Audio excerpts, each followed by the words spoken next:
Hello बच्चों, कैसे हो आप लोग। तो क्या हाल चाल। आज हमारा एक नया टॉपिक के साथ उद्घाटन है जिसका कि नाम है रिस्पिरेशन। अब बच्चे हम लोग को ये समझना है कि रिस्पिरेशन एक्चुअली होता क्या है। द प्लांट और द एनिमल्स, रिस्पिरेशन बच्चे दोनों चीज में कॉमन होता है, चाहे वो प्लांट्स हो चाहे वो एनिमल्स हो। ठीक है, ठीक है। तो हमारा ये कहना है कि अगर ग्लूकोज ऑक्सीजन के प्रेजेंस में ब्रेकडाउन होता है तो वो बनाता है carbon dioxide, water plus energy. अब टोटल एनर्जी कितना होता है सर? 38 ATP of energy.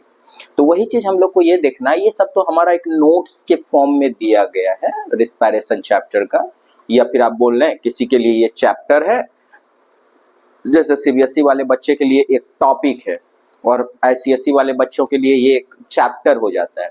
तो ये दोनों के लिए बेनिफिट है। ठीक है, तो आप लोग अच्छे से देखेंगे और हम 100% गारंटी देते हैं आपको, दावा के साथ कहते हैं आप ये जरूर समझेंगे। ठीक है, ध्यान से सुनिएगा। रिस्पिरेशन क्या होता है फिर से हम बता देना चाहते हैं। प्लांट्स या एनिमल्स जो अपने ग्लूकोज को या अपने फूड को ऑक्सीजन के प्रेजेंस में ब्रेक डाउन करता है और उससे सिंथेसाइज होने वाला कंपाउंड है carbon dioxide, water plus 38 ATP release होता है एनर्जी का। अब एक्चुअली बात ये है कि एनर्जी तो रिलीज हुआ सर, बात ये है कि ग्लूकोज है किसी के प्रेजेंस में ब्रेक डाउन हो रहा है। किसके प्रेजेंस में ब्रेक डाउन हो रहा है? ऑक्सीजन के प्रेजेंस में। और अगर ब्रेक डाउन हो रहा है तो कहीं ना कहीं हीट तो रिलीज होगा। और केमिस्ट्री के अंदर हम लोग ये चीज समझ चुके हैं कि अगर कोई भी रिएक्शन से हीट निकलता है, इवॉल्व होता है, तो उस टाइप के रिएक्शन को एक्सोथर्मिक रिएक्शन बोलते हैं। अगर हीट लगता तब ब्रेक डाउन होता तो वो हमारा होता इंडोथर्मिक रिएक्शन। बट यहाँ पे हीट के साथ साथ एनर्जी भी निकलता है, या फिर आप ये बोल लें एनर्जी के साथ साथ प्लस चीज हीट भी रिलीज होता है। ठीक है, ये हो गया रिस्पिरेशन जो हम लोग पढ़ेंगे बच्चे, इसमें 2-3 स्टेप इन्वॉल्व होता है। सबसे पहला आप चीज सुने होंगे, सारा कुछ यहाँ लिखा हुआ है। हम जो जो आपको एक्सप्लेन करेंगे सारा यहाँ लिखा हुआ है। ठीक है, आपको कुछ नहीं लिखने का जरूरत है। जब तक हम बोल रहे हैं ध्यान से सुनिए और पॉज करके वीडियो को आप देखेंगे, बिल्कुल 100% आपको समझ में आ जाएगा। ठीक है, ये डिमांडेबल टॉपिक है। किसी बच्चे ने एक डिमांड किया था सर रिस्पिरेशन टॉपिक पे एक वीडियो बनाया जाए। तो हम ये बताना चाहते हैं कि रिस्पिरेशन में हमारा एक्चुअली होता क्या है कि मेन मोटो है एनर्जी का फॉर्मेशन होना। ठीक है बच्चे, एनर्जी बनना। अगर हमारे बॉडी में एनर्जी रहेगा तो हम लोग सही से वर्क कर पाएंगे, और अगर हम लोग सही से वर्क कर पा रहे हैं, तो हमारा बॉडी बहुत फिट है। प्लस अगर हमारे बॉडी के अंदर हम लोग भोजन क्यों लेते हैं, आप कभी सोचे हम लोग भोजन क्यों लेते हैं? हम लोग सीधा समझते हैं कि भोजन इसलिए रहते हैं ताकि जिंदा रह पाए। जी नहीं, भोजन इसलिए भी लिया जाता है कि जिंदा के साथ साथ हमारे बॉडी का जो मेटाबॉलिज्म है। सर मेटाबॉलिज्म क्या होता है? हमारे बॉडी के अंदर जो डिफरेंट रिएक्शन चल रहा है, हमारे बॉडी के अंदर जो डिफरेंट क्या बोल सकते हैं ब्रेकडाउन का प्रोसेस चल रहा है, प्लस उस चीज को ब्रेकडाउन होने के बाद कुछ चीज जुट रहा है, तो किसी चीज का टूटना किसी चीज का जुटना, तो ये प्रोसेस कहलाता है मेटाबॉलिज्म। हम अपने इंग्लिश लैंग्वेज में भी समझेंगे, सब समझाएंगे, यहाँ पे सब लिखा हुआ है। बस आपको ध्यान से पहले समझना है कि किसी चीज का टूटना किसी चीज का जुटना। ये टूट के जुटना, अब क्या टूटता है सर? तो फूड, हमारे बॉडी के अंदर फूड का ब्रेकडाउन होता है। और किस चीज का बनता प्रिपरेशन होता है? एनर्जी का प्रिपरेशन होता है। तो एनर्जी का बनना एनाबॉलिज्म, और फूड का ब्रेकडाउन होना, ठीक है, ये कहलाता है कैटाबॉलिज्म। और जब फूड का टूट के, सिर्फ हम एक छोटा सा एग्जांपल लिए, फूड का टूटना और एनर्जी बनना, और भी बहुत सारा रिएक्शन है। अगर किसी को ये माइंड में चल रहा हो कि क्या सर यही सिर्फ एनाबॉलिज्म कैटाबॉलिज्म हो सकता, बिल्कुल नहीं। इसके अलावा भी बहुत कुछ है रिएक्शन। जब आप 11th-12th स्टैंडर्ड में जाएंगे तो एक दो रिएक्शन इसमें भी और भी ऐड होता है, बॉडी के अंदर और भी मेटाबॉलिज्म है, उसको भी इंक्लूड किया जाता है। बट हमारा टॉपिक है रिस्पिरेशन, इसलिए हम ज्यादा इधर उधर की बातें नहीं करेंगे और सीधा हम ये चीज समझेंगे कि एक्चुअली होता क्या है रिस्पिरेशन। तो हमारा यही चीज रिस्पिरेशन में लिखा हुआ है। और एक चीज मैं और बता दूं आपको कि रिस्पिरेशन होने के लिए टोटल 3 स्टेप जरूरी है। 3 स्टेप में क्या क्या सर, ध्यान से सुनिएगा। पहला स्टेप के अंदर ग्लाइकोलाइसिस प्लस क्रेब्स साइकिल, शायद आप नाम सुने हो, ग्लाइकोलाइसिस प्लस क्रेब्स साइकिल, ये दोनों प्रोसेस, और ये दोनों बहुत भास्ट प्रोसेस है। बोलने के लिए आसान है पर ये दोनों बहुत भास्ट प्रोसेस है। और दोनों को जोड़ने के लिए जब ग्लाइकोलाइसिस, पहले ग्लाइकोलाइसिस होता है जो कि हमारे साइटोप्लाज्म में होता है, दूसरा होता है Krebs cycle which occurs in our mitochondria, and the reaction which makes link between glycolysis and Krebs cycle, that is called link reaction। क्या बोलेंगे उसको? Link reaction. लिंक रिएक्शन का काम होता है ग्लाइकोलाइसिस से जो प्रोडक्ट बना उसको क्रेब्स साइकिल के साथ जोड़ना। किस तरह से वो जोड़ेगा वो बस वही समझ सकता है, और हम लोग को अगर समझना है तो उसके लिए हम लोग को 11th स्टैंडर्ड में आना पड़ेगा। 10th स्टैंडर्ड तक बिल्कुल भी नहीं है, बिल्कुल दिमाग नहीं लगाना है। बस आपको ये समझना है कि रिस्पिरेशन प्रोसेस में हम लोग जो इतने आसानी से बोल देते हैं ग्लूकोज का ब्रेकडाउन होना, ऑक्सीजन के प्रेजेंस में, और वाटर कार्बन डाइऑक्साइड का फॉर्मेशन होना प्लस एटीपी का फॉर्म होना, ये इतना आसान नहीं है। इसको होने के लिए 3 साइकिल टोटल इन्वॉल्व होता है। बुक में आपका 2 ही दिया हुआ है, ग्लाइकोलाइसिस क्रेब्स साइकिल। लेकिन एक चीज और आप जान जाइए, ग्लाइकोलाइसिस और क्रेब्स साइकिल को ऐड करने के लिए ग्लाइकोलाइसिस का जो प्रोडक्ट बनेगा पायरुविक एसिड, जो 3 कंपाउंड मॉलिक्यूल होगा, 3 कार्बन कंपाउंड मॉलिक्यूल होगा, उसको क्रेब्स साइकिल के साथ जोड़ने के लिए एक छोटा सा रिएक्शन होता है, उसको हम लोग लिंक रिएक्शन के नाम से जानते हैं। बच्चे ध्यान से समझिएगा। पहला प्रोसेस था हमारा ग्लाइकोलाइसिस और क्रेब्स साइकिल का होना। दूसरा प्रोसेस ये है कि ये प्रोसेस को अंजाम देने के लिए कुछ एंजाइम्स का जरूरत होता है। अब सर एंजाइम्स होता क्या है? एंजाइम एक तरह का कैटलिस्ट है। कैटलिस्ट क्या होता है सर? जो किसी भी रिएक्शन को, रेट ऑफ रिएक्शन को या तो इंक्रीज कर सकता है या डिक्रीज कर सकता है। ठीक है, वो चीज कहलाता है कैटलिस्ट। हम सब लिख के बता देंगे यहाँ पे, बिल्कुल घबराइएगा मत। अगर कैटलिस्ट के बारे में नहीं जानते तो एक शब्द में जान जाइएगा कि किसी भी रेट ऑफ रिएक्शन को बढ़ाना या घटाना ये कैटलिस्ट के ऊपर डिपेंड करता है। केमिस्ट्री में अगर शायद आप लोग पढ़े हो तो मेमोराइज करेंगे।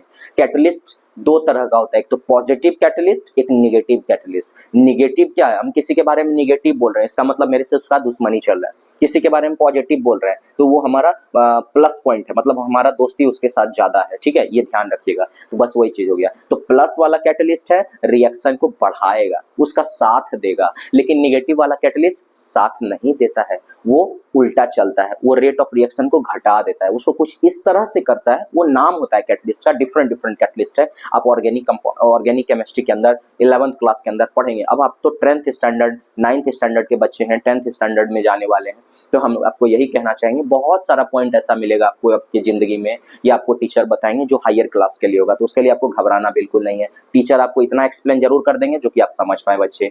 आइए अब हम लोग चलते हैं अपना ये प्रोसेस पे। प्रोसेस चलने से पहले तीसरा स्टेप हमारा छूट रहा है।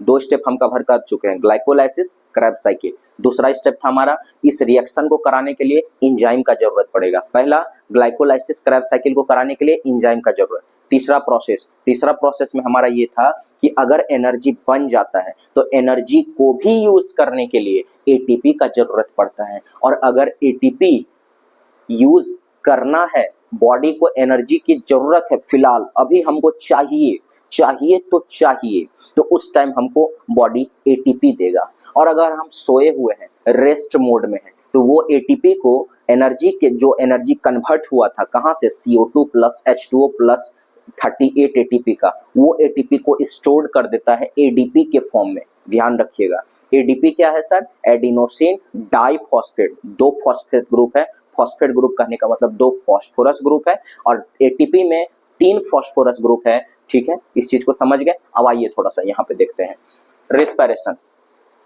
रिस्पायरेशन की बात करें तो यहाँ पे आप डेफिनेशन देख सकते हैं, वो प्रोसेस है विच प्लांट यूज ऑक्सीजन। बिल्कुल सर, सबसे पहला डिस्कशन हम कर चुके हैं कि रिस्पायरेशन में प्लांट ऑक्सीजन का इस्तेमाल करता है और ऑक्सीजन को इस्तेमाल करके अपना एनर्जी का प्रोडक्शन करवाता है। फिलहाल हम प्लांट्स के बारे में कर रहे हैं क्योंकि कुछ बच्चे में रिस्पायरेशन इन प्लांट्स चैप्टर है, किसी में एक टॉपिक बना हुआ है, तो जब एनिमल्स का बात आएगा तो सेम रहेगा बच्चे, प्लांट्स को ऐड कर लीजिएगा क्योंकि प्लांट्स और एनिमल में बहुत खास सेम चीज नहीं है, थोड़ा थोड़ा डिफरेंस है।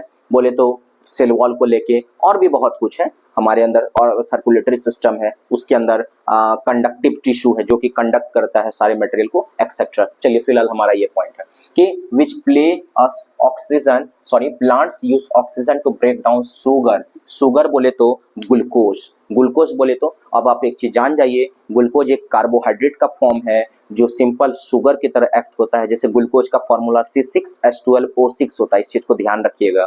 और glucose is a type of carbohydrate, ध्यान रखिए। Glucose, fructose, galactose, maltose, lactose, ये सब एक्सेट्रा डिफरेंट डिफरेंट फॉर्म्स ये कार्बोहाइड्रेट का फॉर्म है, इस चीज को आप ध्यान रखिएगा। सेम यहाँ पे भी वही चीज हम बताना चाह रहे हैं।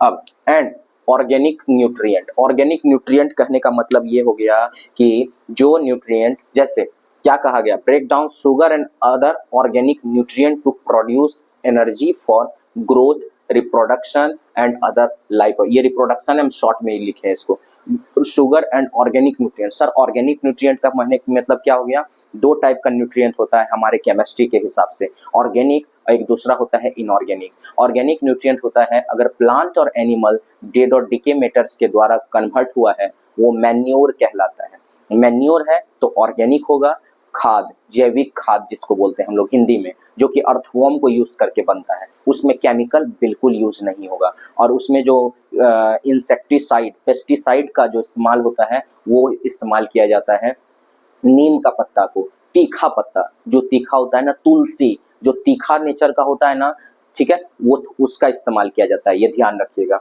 आइए, तो ऑर्गेनिक न्यूट्रिएंट का कहने का मतलब हो गया carbon containing compound is called organic nutrient. Okay, inorganic कहने का मतलब जो कि हम खाद छींटते हैं, यूरिया छींटते हैं, जैसे एनपीके, एनपीके का छिड़काव हम लोग खेत में करते हैं, एनपीके, नाइट्रोजन, फॉस्फोरस, पोटेशियम, ये तीन ऐसा खाद है जो किसी भी क्रॉप को ग्रो कराने के लिए बहुत खास इंपॉर्टेंट रोल प्ले करता है, ठीक है, ध्यान रखिएगा।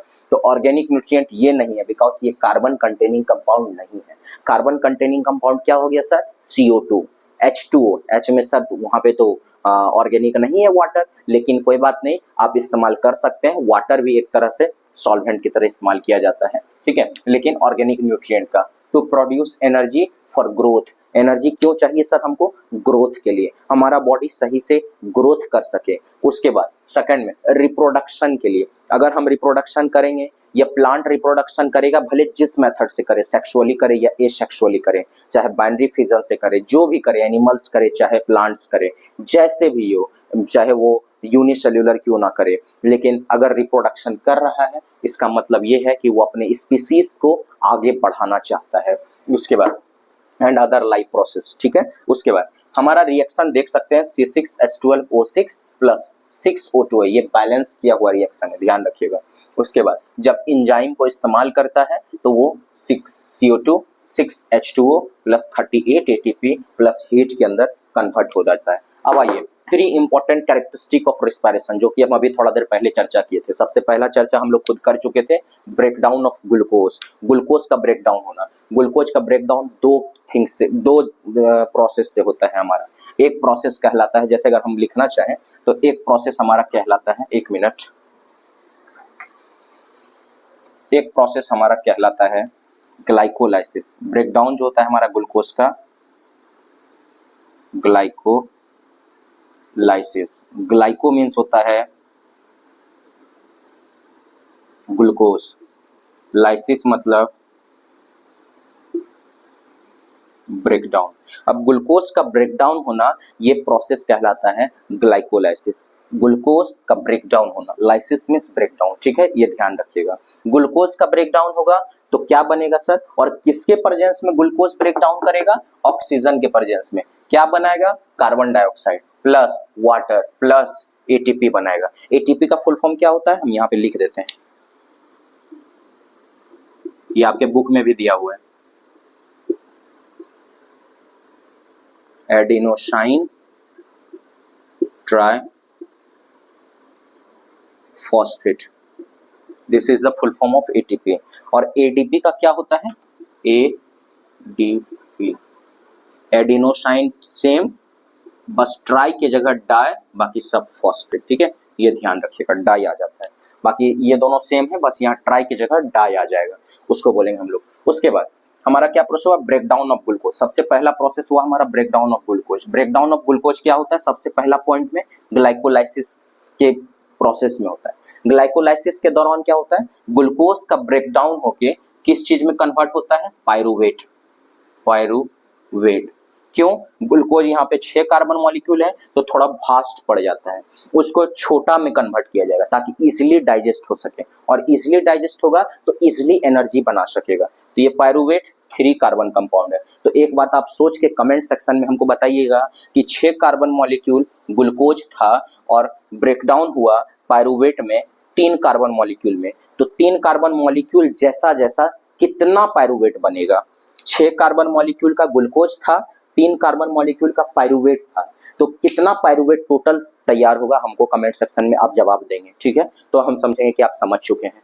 चलिए नेक्स्ट, पार्टिकुलर एंजाइम का इस्तेमाल किया जाता है। पार्टिकुलर एंजाइम का इस्तेमाल कहने का मतलब ये हो गया, जब आप ग्लाइकोलाइसिस प्रोसेस पढ़ेंगे, कुछ दिन बाद हमारा वीडियो भी आ जाएगा, आपके काम का नहीं होगा, वो 11th स्टैंडर्ड के लिए होगा, लेकिन आप एक बार वीडियो को जरूर खोल के देखिएगा, उसमें टोटल वीकली में भी आएगा, अभी तो थोड़ा टाइम है, वीकली आ जाएगा, तो उसमें आप थोड़ा सा देखिएगा खोल के। जब उसमें खोल के आप देखेंगे वीडियो को, तो वहां पे डिफरेंट डिफरेंट एंजाइम होगा, और टोटल ग्लाइकोलाइसिस हमारे कह देने के लिए छोटा सा है, लेकिन ये टोटल 9 स्टेप में होता है, 5 और 4, 9 स्टेप में खत्म होता है, और 9 स्टेप के लिए डिफरेंट डिफरेंट एंजाइम का इस्तेमाल किया जाता है, ठीक है, ये ध्यान रखिएगा। हमारे काम का फिलहाल नहीं है, वो 11th स्टैंडर्ड के लिए। फिलहाल हमारे काम का क्या है कि जो ब्रेकडाउन होता है ग्लूकोज का, वो 2 प्रोसेस से होता है, एक तो तुम्हारा ग्लाइकोलाइसिस से होता है और दूसरा क्रैब साइकिल से होता है। ग्लाइकोलाइसिस कहाँ पर होता है सर, साइटोप्लाज्म में, ध्यान रखिएगा, साइटोप्लाज्म में। अब ये जो पायरूवेट कन्वर्ट हुआ, ये जो पायरूवेट कन्वर्ट हुआ, इसको फिर से कहां पे अकर किया जाएगा, माइटोकॉन्ड्रिया में, माइटोकॉन्ड्रिया में। अब माइटोकॉन्ड्रिया में क्या किया जाएगा, जो 6 कार्बन मॉलिक्यूल था उसको पायरूवेट के साथ जोड़ा जाएगा, सॉरी, ग्लूकोज को ब्रेक डाउन करके सबसे पहले पायरूवेट में कन्वर्ट किया जाएगा, और पायरूवेट को ले जाया जाएगा माइटोकॉन्ड्रिया के अंदर, जो कि अकर होगा। माइटोकॉन्ड्रिया के अंदर कौन सा साइकिल अकर होता है, क्रैब साइकिल, क्रैब्स साइकिल अकर होता है। क्रैब साइकिल का काम क्या होता है कि ये जो 3 कार्बन मॉलिक्यूल था, जो 3 कार्बन मॉलिक्यूल था जो ग्लूकोज से टूट के आया था, ये कॉम्प्लेक्स फॉर्म हो गया, ये सिंपल फॉर्म हो गया, तो 3 कार्बन मॉलिक्यूल को कन्वर्ट कराना एनर्जी के फॉर्म में, एनर्जी का रूप देना। इसीलिए पार्टिकुलर एंजाइम का इस्तेमाल करने के बाद जो हमारा 3rd स्टेप है वो एनर्जी का प्रोडक्शन है। एनर्जी का प्रोडक्शन करने के बाद एक चीज, हम ये सबको रब कर रहे हैं, आप वीडियो को रोक के देख लीजिएगा कि कैसे क्या क्या है। किसी को नोट्स का जरूरत हो तो एकदम सब क्लियरली एक्सप्लेन किया गया, सही से देख लीजिएगा, ठीक है।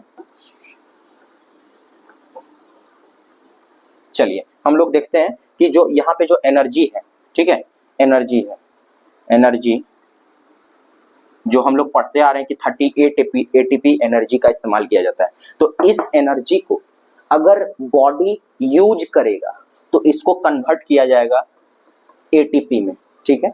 अगर इस एनर्जी को बॉडी यूज करना चाहता है तो वो कन्वर्ट करेगा एटीपी। ध्यान रखिएगा, दिमाग में सेट कर लीजिए कि एटीपी एक ऐसा करेंसी है बॉडी का जो कि एनर्जी को यूज करवाता है। जैसे हम चाहेंगे डॉलर इंडिया में चला लें, इम्पॉसिबल है, नहीं चलेगा, उसको कन्वर्ट कराना होगा। तो सेम वही है, एनर्जी को एटीपी के रूप में बॉडी इस्तेमाल करता है। और अगर फिलहाल अभी हम सोए हुए हैं, कोई वर्क नहीं कर रहे हैं, तो ये एटीपी का कन्वर्जन एडीपी में हो जाता है, तो कि स्टोर होता है। और एटीपी से एडीपी कन्वर्ट होना ये कहलाता है फोटोफॉस्फोराइलेशन। इस चीज को भी आप लिख देते हैं, ध्यान से रखिएगा, फोटो, ये फोटो हटा दिए, सीधा ध्यान रखो, फॉस्फोराइलेशन, फॉस्फोराइलेशन, फोटो को अभी आप कैंसिल कर दीजिएगा, ठीक है। सिर्फ आप लिख लिए फॉस्फोराइलेशन। एटीपी से एडीपी में कन्वर्ट होना, ठीक है, सॉरी उल्टा हो गया, सॉरी मिस्टेक से हम उल्टा बोल दिए, आई एम सॉरी रियली। ये एडीपी जैसे एनर्जी का रिक्वायरमेंट है तो वो एटीपी में कन्वर्ट करेगा बॉडी के एनर्जी को। अब एटीपी में तो कन्वर्ट कर दिया, एटीपी मतलब कि ट्राइफॉस्फेट। अब क्या हुआ, अगर बॉडी को अभी एनर्जी यूज नहीं करना है तो वो क्या करेगा ना कि इसको एडीपी में वापस से स्टोर कर देगा, फिर एडीपी से एटीपी में बनेगा। अगर मान के चलो हम सो के उठ गए, फिर हमको कहीं दौड़ने जाना है, शाम का टाइम हो रहा है, हमको जॉगिंग करने जाना है, उस टाइम हमको बॉडी का बहुत एटीपी का जरूरत पड़ेगा, क्योंकि हम जॉगिंग करेंगे, पूरा बॉडी हमारा मूवमेंट करेगा एक जगह से दूसरे जगह, पूरा बॉडी का जो एक तरह से बोल सकते हैं कि हर एक पार्ट मूव करेगा, तो हर एक सेल को एनर्जी चाहिए। तो फिर जो स्टोर फॉर्म था एडीपी में, जो स्टोर हुआ था, वो वापस से एटीपी में कन्वर्ट होगा, और एडीपी से एटीपी में कन्वर्ट होना ये फॉस्फोराइलेशन कहलाता है। Sorry, I am really sorry, जो पिछले बार मिस्टेक से बोल दिए उसके लिए। अब आइए, तो एटीपी में कन्वर्ट हो गया, अब energy used in the work. अब जो एटीपी में अगर कन्वर्ट हुआ तो हम अपना मस्त काम करेंगे, और अगर काम करेंगे तो फिर हमारा बॉडी एनर्जी का खपत करेगा, और फिर जो हम भोजन लेंगे उसका ब्रेकडाउन करके फिर से वो नया एनर्जी बनाएगा। तो टोटल हमारा ये प्रोसेस था। If not use then stored as ADP. अगर यूज नहीं होगा तो उसको एडीपी के फॉर्म में स्टोर कर लिया जाएगा। एक चीज और बता दें आपको, metabolism equals to catabolism plus anabolism. तो कैटाबॉलिज्म कहने का मतलब कि डिस्ट्रक्टिव प्रोसेस है, और एनाबॉलिज्म कंस्ट्रक्टिव है। क्या कंस्ट्रक्ट करता है? कंस्ट्रक्शन, ध्यान रखो, कंस्ट्रक्शन मतलब जोड़ना। तो क्या जोड़ता है सर? एनर्जी। और यहाँ क्या डिस्ट्रक्ट, क्या तोड़ता है सर? फूड को। तो फूड को तोड़ के एनर्जी को जोड़ना, फूड से एनर्जी बनना मेटाबॉलिज्म कहलाता है। और अगर बॉडी का मेटाबॉलिज्म ठीक है ना, then you are the fit man on this earth. Okay, now last, respiration के दौरान protein from amino acid. Amino acid जो हम भोजन लेते हैं, हमारे भोजन में बहुत सारा चीज जाता है, कार्बोहाइड्रेट जाता है, लिपिड जाता है, प्रोटीन जाता है। प्रोटीन अमाइनो एसिड में कन्वर्ट होगा, प्रोटीन फ्रॉम एमाइनो एसिड, ठीक है। प्रोटीन जो हमारे बॉडी में बनता है वो एमाइनो एसिड से कन्वर्ट हुआ। स्टार्च फ्रॉम ग्लूकोज, ग्लूकोज जो हमारे बॉडी के अंदर गया, प्लांट्स की बॉडी स्टार्च की बात कर रहा है तो वो प्लांट में चला जाएगा। हमारे अंदर स्टार्च नहीं होता क्योंकि सेल्यूलोज नहीं है, स्टार्च एक रिजिड वॉल है। फ्रॉम ग्लूकोज, ग्लूकोज से स्टार्च, ठीक है। मिनरल फ्रॉम सॉइल, और सॉइल से मिनरल में। तो ये सब क्या था सर? ये जो आप बताए, ये एक एग्जाम्पल था रिस्पायरेशन का। ये सब जितना भी प्रोसेस है, इसको कन्वर्जन कराने में एनर्जी का रिक्वायरमेंट होता है, और इसी एनर्जी का यूज रिस्पायरेशन के दौरान। हमारा लास्ट टॉपिक है एरोबिक रिस्पिरेशन और एनारोबिक रिस्पिरेशन। पहले जब ग्लूकोज से फाइनल कंक्लूजन करते हैं, टोटल रिस्पिरेशन चैप्टर इसी पे बेस है भैया, समझ रखिएगा, ठीक है। ग्लूकोज से जब पायरुविक एसिड आया तो वो साइटोप्लाज्म के अंदर आया, ठीक है। 6 कार्बन मॉलिक्यूल था, 3 कार्बन मॉलिक्यूल पाया, ठीक है। क्यों आया सर? ताकि इजीली एनर्जी में कन्वर्ट हो सके, साइटोप्लाज्म के अंदर हुआ। प्लस पायरुवेट के साथ एनर्जी भी बना, पहले भी बना था। उसके बाद पायरुवेट जो कन्वर्ट हुआ, वो फिर वहां डिसाइड होता है कि पायरुवेट आखिर जाएगा तो जाएगा कहां। अगर पायरुवेट के पास एब्सेंस ऑफ ऑक्सीजन है, अगर पायरुवेट के पास एब्सेंस ऑफ ऑक्सीजन है, तब तो ये आपको बिल्कुल पता चल रहा है कि ये एनारोबिक रिस्पिरेशन है, क्योंकि एब्सेंस ऑफ ऑक्सीजन होना ये एनारोबिक रिस्पिरेशन को डिनोट करता है। बिल्कुल ऑक्सीजन नहीं है, वो एनारोबिक रिस्पिरेशन।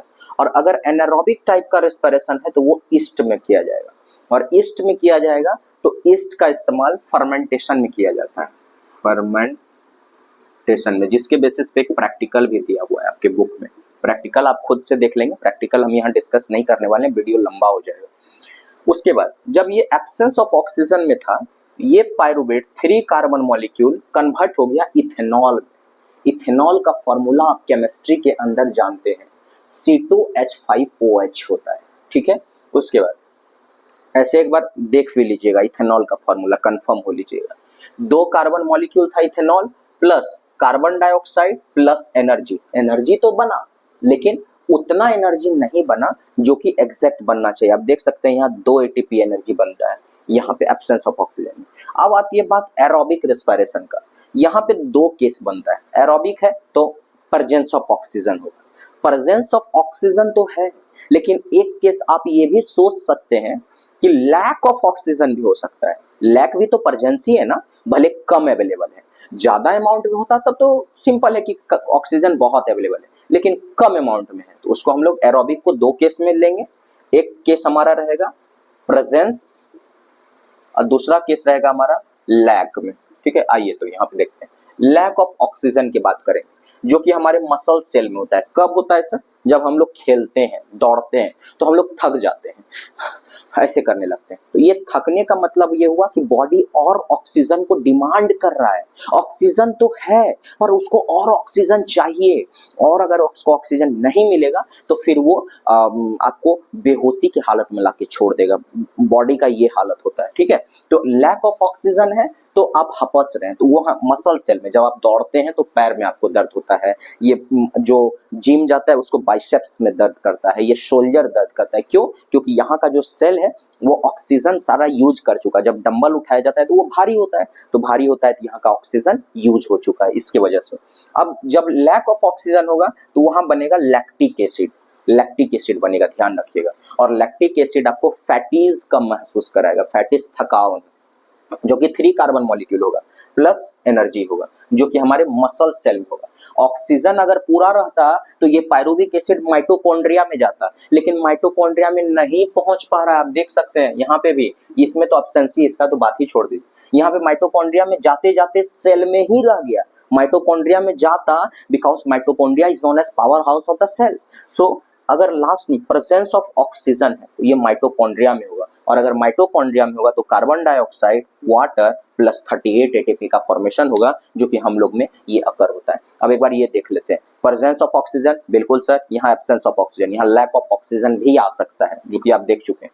ये पूरा डायग्राम देख लीजिएगा, पॉज करके आप नोट्स बना सकते हैं। कंप्लीट ब्रेकडाउन होता है, इसमें इनकम्प्लीट होता है। आप देख लिए ना, यहाँ पे इनकम्प्लीट हुआ, यहाँ पे 2 ही कार्बन में हुआ, जबकि ये 3 कार्बन का ही एनर्जी बनना था। एंड प्रोडक्ट इसका कार्बन डाइऑक्साइड H2O 38 एटीपी होता है, लेकिन इसका and product ethyl alcohol plus carbon dioxide. यहाँ पे 38 एटीपी बना था, यहाँ 2 ही एटीपी बनता है। अभी हम बताए आपको, ये थ्रू आउट लाइफ चलता है एरोबिक, जैसे हमारे अंदर, आपके अंदर थ्रू आउट लाइफ चलेगा, लेकिन ये थ्रू आउट लाइफ नहीं चलता, शॉर्ट टाइम इंटरवल के लिए होता है। ये हमारा रिस्पायरेशन टॉपिक खत्म हुआ। एक्सपेरिमेंट क्वेश्चन आप देख लीजिएगा खुद से, अगर आपके पास एक्सपेरिमेंट होगा, और नहीं है तो फिर मौज कीजिए। Thank you.